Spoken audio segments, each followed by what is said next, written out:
All right, diving in. Today we're tackling something I think a lot of us struggle with, connecting with the kids in our lives on a deeper level. It's so important, and it's something we can always improve on. Exactly. And to help us out, we're turning to this WikiHow article called, what was it, How to Talk to Children?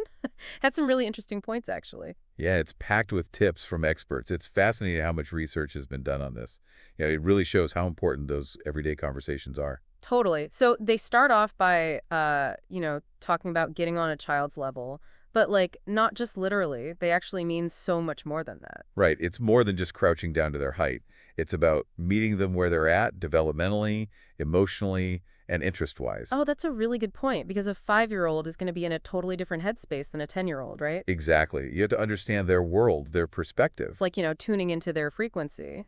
I like that analogy. You wouldn't listen to a baseball game on a channel meant for classical music, right? You'd miss the whole point. You'd be so lost. And it's the same with kids. You got to be on the same wavelength to really connect. Exactly. And that's when real communication happens. Okay, so one thing the article talks about a lot is asking open-ended question, which, I mean, we all know that, right? But the examples they give really hit home. Yeah, it's easy to fall into those yes-no question traps. But open-ended questions really get those little brains working. Right, like instead of, did you have a good day, you could ask, what was the coolest thing that happened at school today? Exactly. And it's not just about getting more information out of them. Open-ended questions encourage critical thinking, problem-solving, language development. Oh, that makes so much sense. They have to think for themselves, express themselves, and, that builds confidence, too. It's funny, thinking about this, it reminds me of my grandma. She always asked the most thought-provoking questions. Like, she actually wanted to know what I thought, even if it was about something silly, like, which crayon color was the best. Oh, that's sweet. And I bet that made you feel really heard, like your opinions mattered. It totally did, and that's the magic of these open-ended questions, right? It's not just about the words, it's about building that connection. Absolutely. It shows them that you're genuinely interested in their world. Yeah, it's about more than just getting the yes or the no. It's about Building that trust and understanding. Exactly.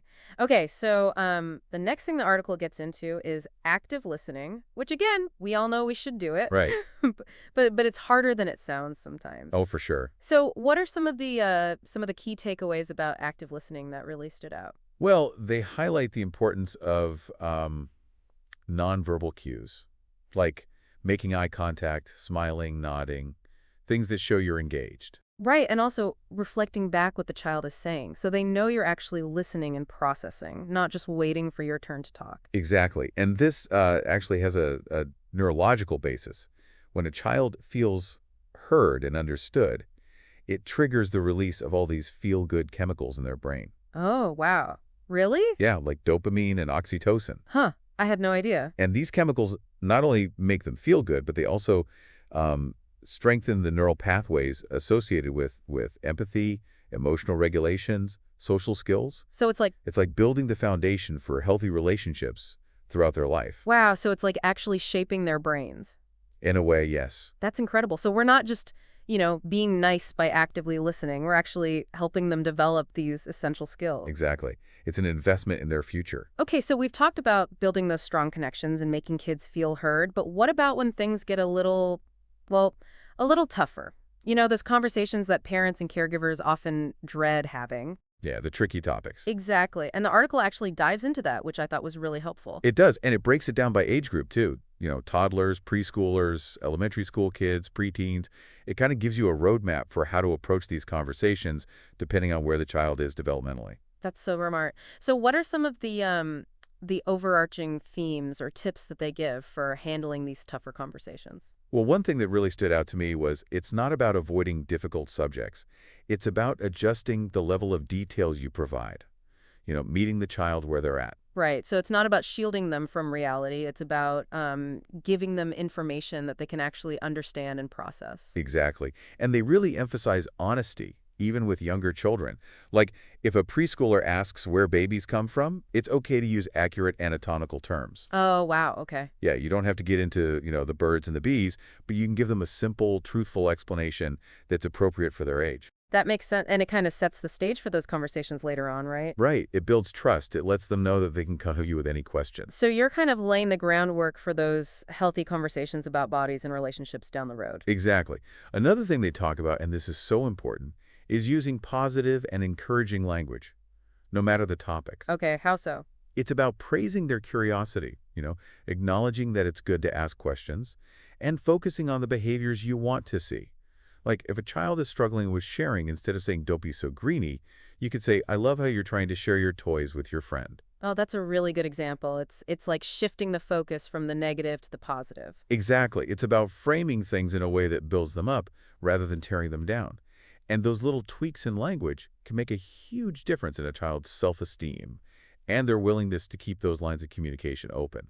It's almost like you're training their brains to associate communication with positive emotions rather than judgment or criticism. Exactly. And it's funny you should say training their brains, because I was just reading this fascinating study about how the language parents use with their toddlers actually affects their brain development. Really? Tell me more about that. So they observed parents interacting with their kids during playtime, and the kids whose parents used more encouraging language, who focused on the effort rather than just the outcome, those kids were actually more persistent in solving puzzles and trying new things. Wow, that's so interesting. Yeah, it shows how these subtle things, like the way we phrase our responses, can have a real impact on a child's development. So we're always teaching, even when we don't realize it.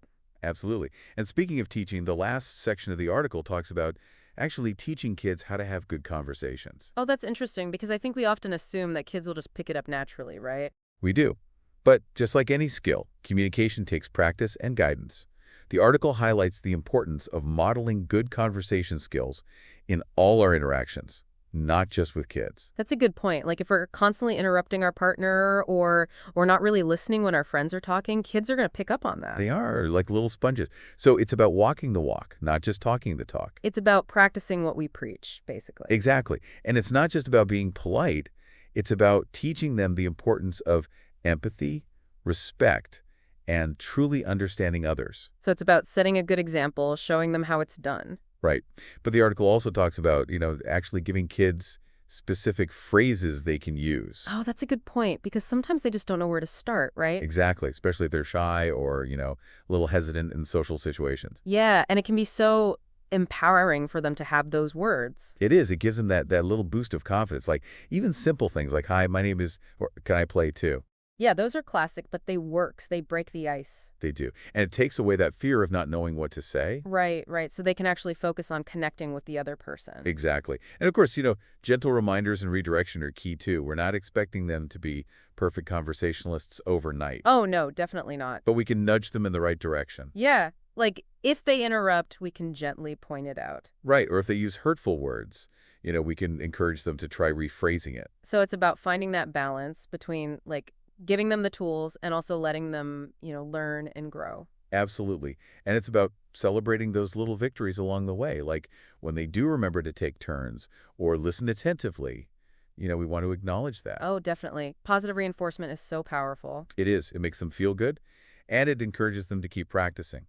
So as we wrap up this deep dive, I think the big takeaway is these conversations really matter. They do, even the small ones. They shape who children become, how they communicate, how they see themselves, how they interact with the world. And the cool thing is, it doesn't have to be complicated. We don't need a degree in child psychology to do this well. No, not at all. It's more about being present, being intentional. Yeah, recognizing that those everyday moments, they're actually opportunities. They are. Opportunities to connect, to teach, to learn, whether it's, 5 minutes while folding laundry or reading a bedtime story. Those moments are precious. They really are. And, speaking of bedtime stories, the article had a whole bunch of conversation starters. Some of them were pretty interesting, actually, even for adults. Oh, yeah? Like what? Well, there was one that caught my eye. It was, if you could have any superpower, what would it be and why? Ooh, that's a good one. It really gets those creative juices flowing. It does. And it can tell you so much about a kid, what they value, what they're afraid of, what they dream about. Right. Like, are they drawn to invisibility or super strength or maybe the ability to fly? Exactly. And then you can ask them why they chose that power, what they would do with it. The conversation can go in so many directions. It's a great way to get a glimpse into their inner world. It is. So to our listeners out there, I encourage you, give that question a try, see where the conversation takes you. You might be surprised by what you discover. You might. And on that note, I think it's time to wrap up this deep dive. It has been a fascinating one. It has. But before we go, I want to leave you with one final thought. We've been talking about talking to kids. But what about listening to them? Ooh, that's a good question. What can we learn from them? What wisdom do they have to share? Right. If we quiet our own minds and really listen without judgment, without interruption. What can we hear? It's challenge, for sure, but it's so worth it because they have so much to teach us about the world, about ourselves, about, just the simple joys of life. Absolutely. So go out there, have those conversations, not just with kids, but with everyone in your life. Be present, be curious, be open to learning. And until next time, keep diving deep.